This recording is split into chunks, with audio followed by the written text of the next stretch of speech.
I come into this now. Community in KwaZulu-Natal is doing all it can to make sure no family goes to bed hungry and that lockdown restrictions are adhered to.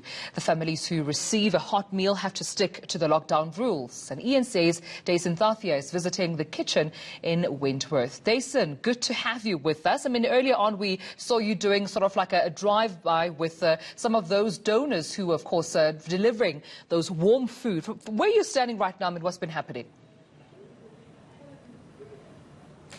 Well, I can tell you this much. It's been quite a morning, and I haven't even been part of the entire process. I can only imagine the kind of work that these volunteers are putting into it, because they've been reaching almost every part of Wentworth and its surrounds. And if you just look at where we are now in an informal settlement that has this lovely sea view.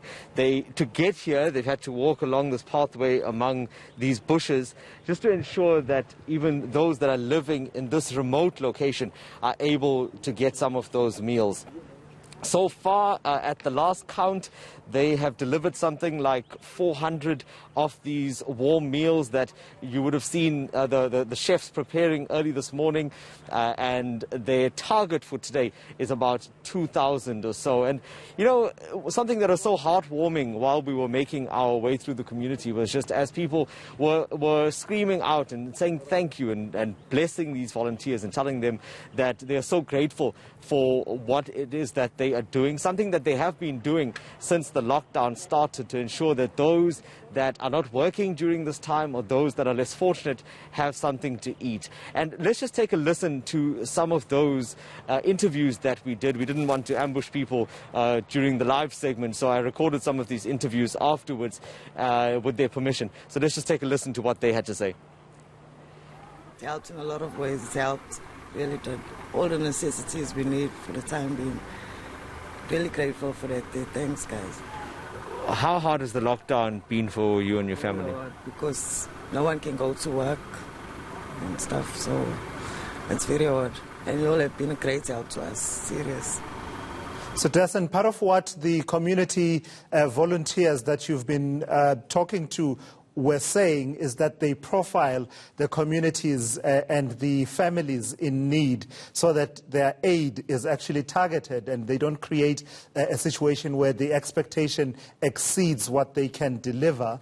In terms of where you are right now, were they able to do that, and what is the assessment of the need in that informal settlement with a view that you are visiting there? Well, fortunately, the numbers aren't very big here, so they are able to cater to those that are living here. This has formed part of their assessment. But Tulas, I want to bring in one of those volunteers, just someone else that was involved in this group.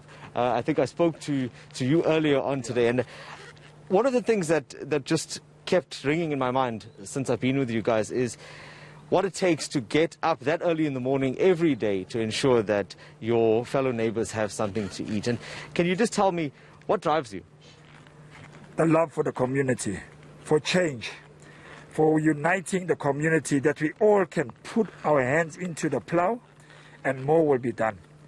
We need to come together and start doing as a one body, to unite the community, bring change to the community, bring love to the community, and the passion that we got for the people. There's more, we need more sponsors, we need more help. Everyone must contribute, and we'll bring changes to the community. Thank you. Thank you very much. And lastly, you mentioned something important there just about the donations, because that is what is driving this project, is donations. And if I can just get a few words very quickly from you, sir, just about, for those of our viewers that might not know the dynamics of this area, just very briefly tell us what the Wentworth community is like and what are some of the challenges. I went through a lot of love. We go in all different areas, right? And we're here now, as we see us here at the top, bringing to anybody that's in need for food and parcels, food parcels and hampers. And that we got a good committee around us. That's all around us, that people are committed.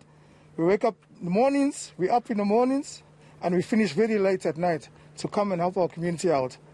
Thank you very much.